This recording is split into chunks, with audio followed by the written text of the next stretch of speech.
तो रजत पाटीदार को बैटिंग झड़े आईपीएल फाइनल में प्रवेश कर आरसीबी। तो 92 रन बड़ व्यवधान में हरई आरसीबी जीटी को क्वालिफायर 1 रे। तो प्ले ऑफ रे पाटीदार झड़ रजत पाटीदार को 33 बॉल में 93 रन इनिंग्स पूरा गेम को बदलीदेला क्वालिफायर 1 रे जीटी विपक्ष में। रजत पाटीदार 9टा छक्का 5टा चौका मारे क्वालिफायर 1 मुकाबले आ शेष जाए रहिले और नट आउट रहिले। आ प्रथम बैटिंग करके आरसीबी स्कोर को 254 रन पहुंचाई देले रजत पाटीदार निर्धारित 20 ओवर 5 विकेट हराई। आरसीबी प्रथम टीम पाल्टिला जे प्ले ऑफ मुकाबले एणिक 250 प्लस टार्गेट सेट कला गोटे दल पर। आरंभर भेंकटेश अय्यर एणिक माहौल सेट करते आरसीबी। ओपनिंग रे आसी मात्र 7टा बॉल 19 रन करते भेंकटेश अय्यर। तापर तो देवदूत पडिक्कल और विराट कोहली ए दुई जन मिसिकी आरसीबी स्कोर को प्रथम 6 ओवर एणिक 76 रन पहुंचाई देले। किंतु तापर जेसन होल्डर आसिकी बैक टू बैक 2टा विकेट नहीं गले। होल्डर आसिकी विराट कोहली को 43 रन में बोल्ड करदे। से ओवर पाडिक्कल विदा हेले 30 रन करके जेसन होल्डर ओवर। तापर तो अधिनायक पाटीदार आसिकी छक्का मारे और आरसीबी स्कोर को 100 रन पार करदेले 11 ओवर। या पर तो होल्डर को 4 ओवर सरीगला। प्रसिद्ध किसना आसिले मिडिल ओवर बॉलिंग करने सबुथर भली। आ प्रसिद्ध को बैक टू बैक गोटे चौका आ गोटे छक्का लगेदेले कृणाल पांड्या 12तम ओवर। सुमन गिल चिंतार थे केमिति आउट करेंगे कृणाल पांड्या को, कारण ये बाडे चलते। किंतु रजत पाटीदार 20 रन थिला बेले राबाडा यांकर कैच छाड़देले। एईटा केते महंगा साब्यस्त हम सुमन गिल जानी नथिले, किंतु जीटीर कोच आशीष नेहरा ये जानी पाटीदार को कैच केते महंगा पड़िबो। एणिकी विराट कोहली मध्य जानी पाटीदार कौन अवस्था करेंगे जीटीर या परठारु। तापर तो 15तम ओवर आसिला पाटीदार दमदार झड़। पाटीदार धोईदेले कुलवंत खुजरेलिया को। रजत पाटीदार मारिले 2टा चौका गोटे छक्का। कृणाल पांडे मध्य मारिथिले एई ओवर 2टा चौका। समुदाय 37 रन आसिला एई ओवर। एणिक प्रथम ओवर 4 रन देते एणिक कुलवंत खेजरेलिया, किंतु द्वितीय ओवर महंगा पड़ा यांको ओवर। तापर तो जी आसिला खाली माड खाइले। राशिद खान को गोटे छक्का लगेले रजत पाटीदार आ कृणाल पांड्या भी गोटे छक्का लगेदेले। राशिद खान केवल छक्का को अनै रहिले। अन्य आड़े रजत पाटीदार देखेले थम्सअप आ दर्शाईदेले प्ले ऑफ को प्ले ऑफ भली खेल defending champion RCB. एणिक Rajat Patidar Thums Up देखाई राशिद खान को शेष बॉल को सीधा मारदेले गोटे छक्का और ओभर सारिले। या पर राबाडा आसिले आउट करेंगे कृणाल पांड्या को 43 रन रे। आ 95 रन पार्टनरशिप अंत घटिला पाटीदार और कृणाल भितर। दर्शक मैंने विकेट जाऊ पछे रजत पाटीदार एणिक छक्का मारिक निजर अर्धशतक संपन्न कले मात्र 21 बॉल। एणिक विराट कोहली पूरा खुशी गले पाटीदार दमदार इनिंग्स देखिकी।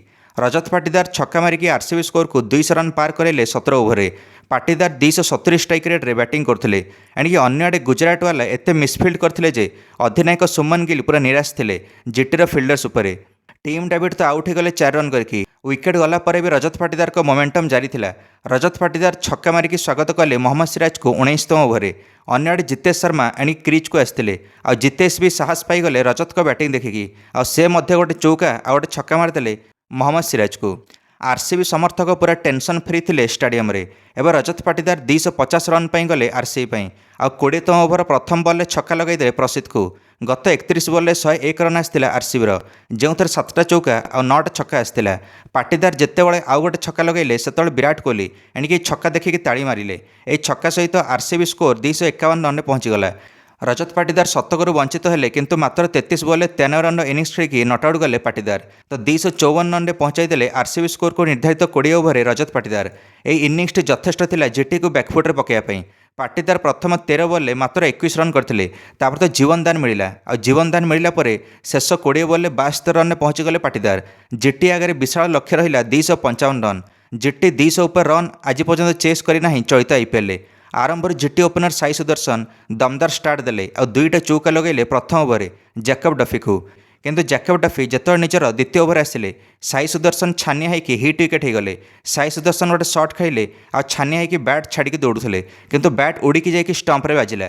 साई सुदर्शन 14 रन कर आउट हेले। तापर तो जीटीर विकेट जा प्रक्रिया आरंभ होगला लगी। अधिनायक सुमन गिल भी मात्र 2 रन कर क्लीन बोल्ड होगले भुवनेश्वर कुमार ओवर। तापर तो जोश बटलर आसिकी द्रुत गति इनिंग्स को आगक नेले जीटीर। हेजेलवुड को भी 2टा चौका गोटे छक्का लगे बटलर, किंतु हेजेलवुड यांको क्लीन बोल्ड कले जिते जीटी स्कोर 51 रन था 5 ओवर। बटलर 11 बॉल 29 रन कर आउट हेले। एणिक जीटीर प्रथम 3 बैटर पाविलियन थे। तापर तो रसिकदार सलाम आसिले और बैक टू बैक 2टा विकेट नहीं गले पारप्लेर अंतिम ओवर। प्रथम तो रसिकदार सलाम निशांत सिंधु को बॉलिंग करके निजे ही कैच धरिले 5 रन रे। और जेसन होल्डर भी कैच आउट हेले यांको ओवर बिना खाता खोलिकी। रसिकदार सलाम गोटे ओवर 2टा विकेट नहीं एणिक पूरा बैकफुट्रे पकईदे जीटी को। जीटीर अधा टीम एवं पाविलियन थे। एवं जी आसुते गोटे गोटे शॉट लगे आउट होते। वाशिंगटन सुंदर आसिले आ गोटे चौका लगे 8 रन कर आउट हेले। दर्शक बंधु राशिद खान आसिले और से गोटे छक्का लगेले तापर जेकब डफी या भी कैच आउट करदे 8 रन रे राबाडा आसिले और 2टा चौका लगे 9 रन कर आउट हेले कृणाल पांड्या ओभर जेटी लगुला जमी 100 रन भितर ऑल आउट हम किंतु राहुल तेवतिया लढ़िले जीटीर सम्मान एठू राहुल तेवतिया एका लढ़िले जीटी और निजर अर्धशतक संपूर्ण करें अन्यड़े मोहम्मद सिराज थे राहुल तेवतिया सहित जीटी स्कोर 156 रन में पहुंचे राहुल तेवतिया आउट हेले समुदाय 23 बॉल 68 रन करके राहुल तेवतिया आउट होला 162 रन रे ऑल आउट होगला जीटी आ 92 रन बड़ व्यवधान में आरसीबी जीतिला यह मुकाबला आईपीएल फाइनाल प्रवेश करिला प्रथम दल रूप आरसीबी रजत पाटीदार निज दमदार innings man of the match पाइले आ जीटी एवं क्वालिफायर 2 रे आउ थे मौका पाइब खेलिया जो से फाइनाल को जापर आज अच्छी एलिमिनेटर जो राजस्थान रॉयल और सनराइजर्स हैदराबाद मुहांमुही हेबे आज जितब से क्वालिफायर 2 रे भिड़ जीटी सहित कौन लगुच आरसीबी सहित किए भेट आईपीएल फाइनाल रे से सनराइजर्स हैदराबाद ना राजस्थान रॉयल ना गुजरात टाइटन निश्चय मंतव्य कमेंट दे वीडियो को लाइक और चैनल को सब्सक्राइब करदे समस्त क्रिकेट अपडेट्स धन्यवाद।